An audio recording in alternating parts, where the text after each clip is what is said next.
France Inter.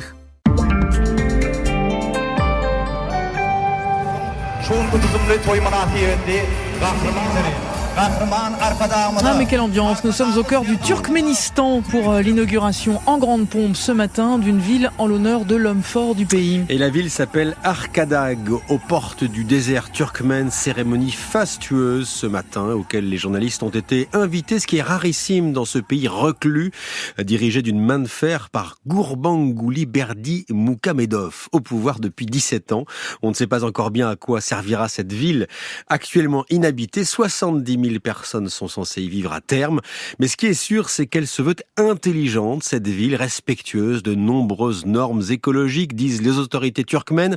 Alors de quelles normes parlons-on mystère? Le Turkménistan, qui, rappelons-le, ne vit presque que grâce aux hydrocarbures, 4e réserve de gaz au monde. Ça sent un peu l'opération de greenwashing.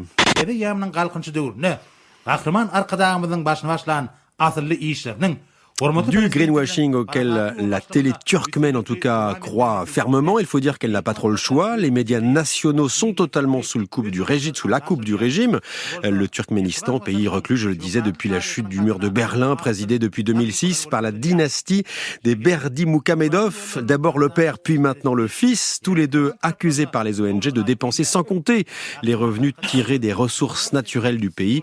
La ville d'Arkhadag a coûté 5 milliards de dollars alors que la population a l'un des revenus les plus faibles d'Asie, à peine 600 $ par mois. Il y avait peut-être des façons plus intelligentes de dépenser cet argent. Allez, direction l'Irlande avec ce scandale historique qui éclabousse la radio-télévision publique. La RTE, véritable pilier de la société irlandaise. Tout a commencé le mois dernier avec les révélations concernant la star de la RTE, Ryan Tubridy, 50 ans, présentateur vedette du Late Late Show le vendredi soir, qui a empoché ces dernières années des centaines de milliers d'euros en plus de son salaire. These past few days have been without precedent in the history of the state. Ryan Tubridy, que l'on entend là, est le journaliste le mieux payé de la radio-télévision publique irlandaise. 440 000 € annuels, 2 fois plus que le Premier ministre irlandais. Sauf qu'à cela, il faut ajouter 345 000 € ces 5 dernières années, donc perçus dans des conditions très obscures au cœur de ces rémunérations secrètes, dont la DRH ou le directeur financier de la RTE n'était pas au courant. Un partenariat avec Renault, principal partenaire commercial du Late Late Show. Cette affaire a pris un tour politique.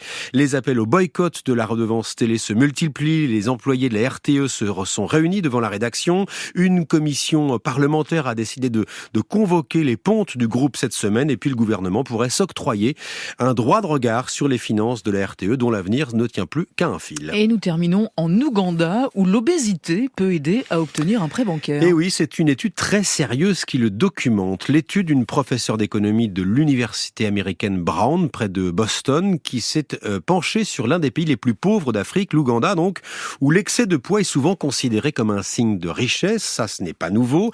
Mais cette enseignante est allée plus loin et a montré que les obèses étaient plus susceptibles de décrocher un emprunt financier que les autres. This means that obesity leads to economic benefits. On entend cette chercheuse qui explique son dispositif. Elle a effectué des tests auprès de 238 agents de crédit dans 146 institutions financières différentes. À chaque fois, elle demande d'examiner les photos des emprunteurs. Des photos car en Ouganda, comme dans beaucoup de pays africains, peu de gens ont des comptes en banque. Difficile donc d'avoir un vrai dossier financier. On se base sur ce qu'on peut, en l'occurrence des photos. La chercheuse a envoyé plusieurs clichés.